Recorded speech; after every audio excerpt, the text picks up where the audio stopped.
नागपूर पोलिसांच्या डीबी पथकाने number plate नसलेल्या वाहनांच्या तपासणी मोहिमेदरम्यान वाहन चोरी प्रकरणाचा पर्दाफाश केलाय। तर PSI गजानन राऊत यांच्या नेतृत्वाखाली पथकाने गोपनीय माहिती व सीसीटीव्ही फुटेजच्या आधारे एक विधिसंघर्षित बालक तसेच मोहम्मद साजिद, मोहम्मद सलीम आणि जुनेद अख्तर खान यांना ताब्यात घेतले आहे। आरोपीकडून चोरीच्या 3 दुचाकी एकूण 1,25,000 रुपयांचा मुद्देमाल जप्त करण्यात आला असून तिन्ही वाहन चोरीचे गुन्हे उघडीस आले असून आरोपीवर यापूर्वीही गुन्हे दाखल आहे आणि पुढील तपास सध्या सुरू आहे।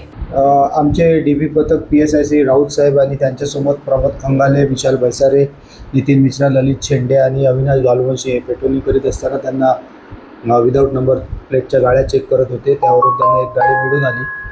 त्यानंतर त्यांनी त्या गाडीचा तपास करून गोपनीय माहितीच्या आधारे एक विधी संघर्षित बालक आणि एक आरोपी नामे मोहम्मद साजिद, मोहम्मद सलीम राहणार ताजबाग तसेच जुनेद अख्तर खान वय 19 वर्ष राहणार ताजबाग या दोघांना ताब्यात घेतले आणि त्या 3 आरोपींच्या ताब्यातून 3 वाहने जप्त करून 3 वाहन चोरीचे गुन्हे उघडकीस आणलेले आहेत।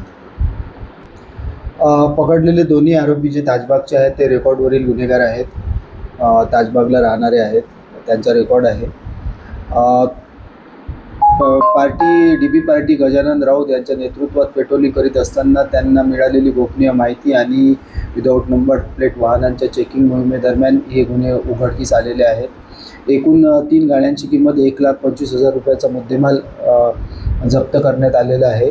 अधिक तपास सुरू आहे।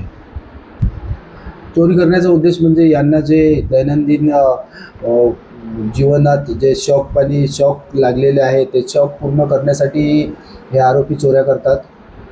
ताजबागमधून येऊन त्यांनी इकडे चोरी केलेली होती। गोपनीय माहिती, CCTV फुटेज याच्या आधारे हे गुन्हे उघडकीस आणलेले आहेत। लोकवाहिनी मीडियासाठी विशाल बंबडवार यांची रिपोर्ट, नागपूर।